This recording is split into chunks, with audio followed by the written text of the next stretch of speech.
आप सभी सम्मानित शिक्षक साथियों का आपके अपने YouTube चैनल टीचर्स ज्ञान कॉर्नर पर एक बार फिर से बहुत बहुत स्वागत है। मित्रों, पीएफएमएस पोर्टल यानी public financial management system portal के इस प्लेटफॉर्म पर अभी तक आपने जितने भी वेंडर्स को पेमेंट किया है, आपने उन सभी का अलग अलग एक्सपेंडिचर क्रिएट करके उनका पीपीए जनरेट करके बैंक में जमा किया होगा और इन अलग अलग पीपीए को जमा करने के लिए आपको बार बार बैंक जाना पड़ा होगा। तो आज इस वीडियो के माध्यम से हम ये जानेंगे कि एक ही बार में बहुत से वेंडर को आप पेमेंट करके उनका एक ही एक्सपेंडिचर बनाकर कैसे एक ही पीपीए जनरेट करके बैंक में जमा कर सकते हैं। नमस्कार साथियों, फिर से आपका स्वागत करता हूं। तो चलिए वीडियो को शुरू कर लेते हैं। सबसे पहले आपको डाटा ऑपरेटर की आईडी से लॉगिन कर लेना है। डाटा ऑपरेटर की आईडी से बल्क एक्सपेंडिचर को क्रिएट करने के लिए सबसे पहले आपको दो काम कर लेने हैं। सबसे पहले जिन जिन वेंडर को आप पेमेंट करना चाहते हैं उन सभी वेंडर्स को आप अपनी डाटा ऑपरेटर की आईडी से ऐड या मैप कर लें। यदि आप वेंडर को ऐड या मैप करना नहीं जानते हैं तो उसका वीडियो मैंने बना दिया है, जिसका लिंक आपको डिस्क्रिप्शन बॉक्स में मैंने दे दिया है। और दूसरा कार्य आपको यह करना है कि जिस जिस वेंडर को जितना जितना पेमेंट आपको करना है उन सभी का पेमेंट आप एक जगह नोट कर लें और उसका टोटल भी नोट करके अपने पास रख लें। तो चलिए, मैं डाटा ऑपरेटर की आईडी से लॉगिन कर चुका हूं।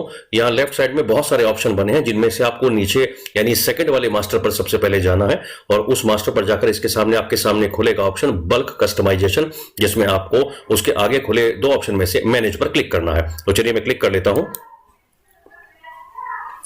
क्लिक करने के बाद स्कीम बल्क कस्टमाइजेशन का एक पेज आपके सामने खुलकर आ जाता है, जिसमें सबसे पहले लिखा है स्कीम आपकी है यूपी 113 समग्र शिक्षा एलिमेंट्री एजुकेशन। अगर ये आपके सामने नहीं आती है तो सिलेक्ट करके आप इस ऑप्शन को चुन लें। इसके बाद आप देख रहे होंगे एजेंसी अकाउंट चॉइस में ये सेल्फ का ऑप्शन फिर से अपने आप चुन के आ गया है, तो आप इसे यही रहने देंगे। प्रोजेक्ट में आपको कुछ नहीं करना है। कस्टमाइज नेम में जिस जिस मद के तहत आप वेंडर को पेमेंट कर रहे हैं उसका आप यहाँ पर विवरण लिख देंगे। चलिए मैं लिख देता हूं। कस्टमाइज नेम आप लिखने के बाद आप देखिए यहाँ ट्रांजैक्शन टाइप में आप कंपोनेंट वाइज को सिलेक्ट कर लेंगे। कंपोनेंट वाइज को सिलेक्ट करने के बाद स्कीम कंपोनेंट की टेबल आपके सामने खुलकर आ जाती है। तो जिस भी वेंडर को आप जिस जिस मद में पेमेंट कर रहे हैं आप वो सब कंपोनेंट स्कीम कंपोनेंट सिलेक्ट कर लेंगे। स्कीम कंपोनेंट को सिलेक्ट करने के बाद आप यहाँ नीचे देखें पेमेंट मोड पर आप क्लिक करें। पेमेंट मोड पर क्लिक करने के बाद आप ई पेमेंट यूजिंग प्रिंट एडवाइस का ऑप्शन सिलेक्ट करें। जैसे आप इसे सिलेक्ट कर लेते हैं आप यहां पहुंच जाएं जहां पर आपको वेंडर्स को पेमेंट करने हैं। तो यहां देखिए ऊपर वेंडर्स के सामने वेंडर लिखा है, आप इसे क्लिक करें। वेंडर्स को क्लिक करने के बाद आपके द्वारा ऐड या मैप किए हुए सभी वेंडर्स आपके सामने आ जाते हैं। तो आपको इनमें से जिस जिस वेंडर को पेमेंट करना है आप उसे सिलेक्ट कर लें और जैसे ही आप वेंडर्स को सिलेक्ट कर लेते हैं जिन जिन को आप पेमेंट करना चाहते हैं तो नीचे सेव के बटन पर क्लिक कर दें। देखिए डाटा सेव करने के बाद लिख के आ जाता है रिकॉर्ड सेव्ड सक्सेसफुली। आपके सामने जो टेबल नीचे यहाँ पे आई है इस हाइपरलिंक पर क्लिक करके अगर आप कुछ चेंज करना चाहें तो आप उसे चेंज भी कर सकते हैं और अगर आपको डिलीट भी करना चाहें इसमें से कुछ तो लास्ट में आपसे डिलीट करके बल्क कस्टमाइजेशन को डिलीट भी कर सकते हैं। बल्क कस्टमाइजेशन क्रिएट करने के बाद आप डाटा ऑपरेटर की आईडी से होम पेज पर चले जाएंगे, जहां लेफ्ट कॉर्नर में बहुत सारे ऑप्शन के लिए हैं। आपको इसका एक्सपेंडिचर क्रिएट करना होगा, तो आप एक्सपेंडिचर में जाकर ऐड न्यू पर क्लिक करें। क्रिएट एक्सपेंडिचर डिटेल का ये होम पेज खुलकर आपके सामने आ जाएगा। यहां पर आप देखिए यहाँ कस्टमाइजेशन नेम, जिस नाम से आपने बल्क कस्टमाइजेशन बनाया उसका लिंक या नाम आपके सामने आ जाएगा। इस पर आप क्लिक करें। देखिए सबसे पहले स्कीम है जो है कि है हमारी यूपी 113, वो ऑलरेडी सिलेक्टेड है और बैंक अकाउंट इसके सामने ऑलरेडी सिलेक्ट होके आ चुका है। अब आप देखिए यहाँ पे प्रोजेक्ट में आपको कुछ नहीं करना है। लेटर ऑफिस ऑर्डर नंबर, तो चलिए मैं डाल देता हूं इसको। देखिए लेटर ऑफिस ऑर्डर नंबर डालने के बाद आप नीचे आ जाइए। लेटर ऑफिस ऑर्डर डेट भी यहाँ पे आ गई है। एक्चुअल ट्रांजेक्शन डेट, क्योंकि जिस डेट में आप एक्चुअल ट्रांजेक्शन कर रहे हैं आप उसे चुन लें। दोनों सेम भी हो सकती है या फिर एक्चुअल ट्रांजेक्शन डेट तो वही होती है जिस डेट में आप भुगतान करते हैं। ऑफिस ऑर्डर की डेट आपकी इससे पहले कभी भी हो सकती है।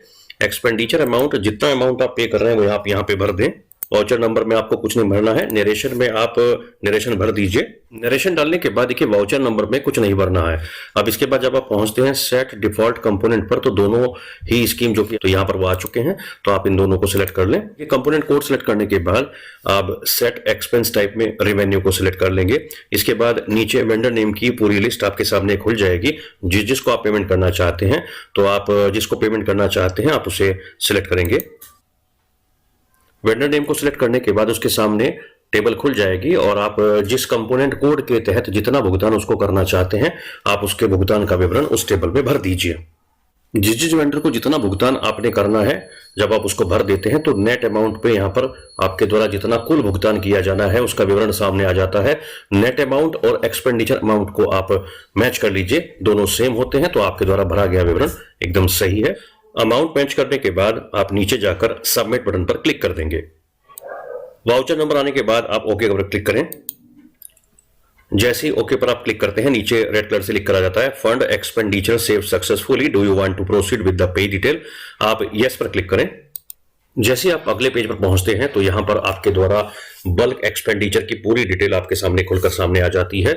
तो जिसमें लेटर ऑफिस ऑर्डर नंबर, कितना अमाउंट आप पे कर रहे हैं, किस किस वेंडर को पे कर रहे हैं, कितना कितना पे कर रहे हैं, वो सब आपके सामने खुलकर आ जाता है। तो आप इसके बाद नेक्स्ट बटन पर क्लिक करें।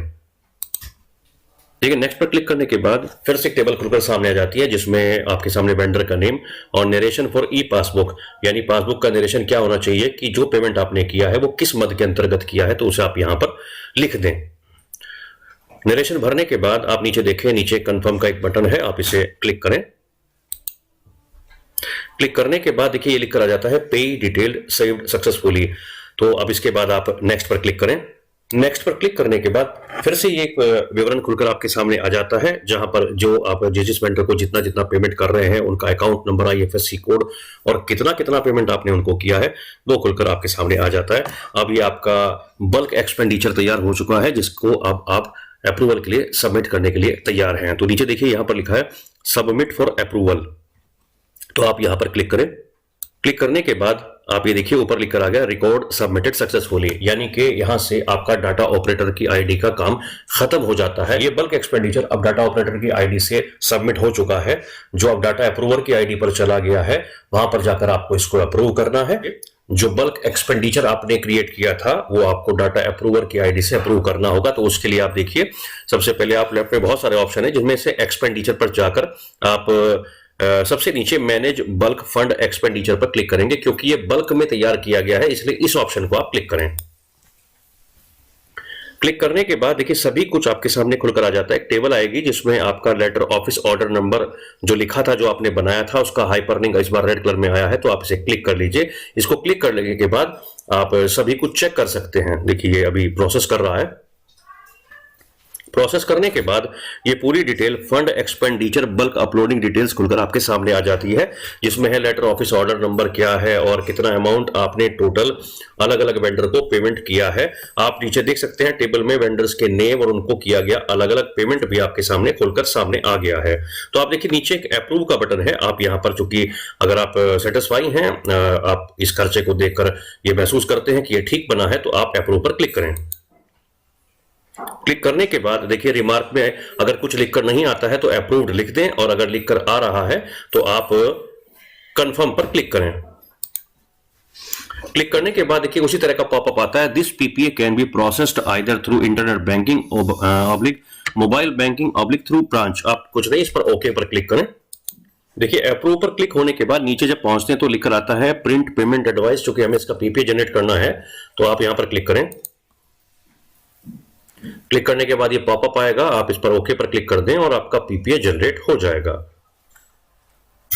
आई होप ये वीडियो आपको पसंद आया होगा। वीडियो पसंद आए तो लाइक करें, लाइक करने से हमारा उत्साहवर्धन होता है, और आप अपने मित्रों की सहायता के लिए हमारे इस वीडियो को उनके साथ शेयर भी कर सकते हैं। ज्यादा से ज्यादा इसको शेयर करें, और अगर आप चैनल पर पहली बार विजिट कर रहे हैं तो हमारे चैनल को सब्सक्राइब करके बेल आइकन को प्रेस कर दीजिए, ताकि इस तरह की ज्ञानवर्धक वीडियो का नोटिफिकेशन सबसे पहले आपको मिल सके। Thank you very much.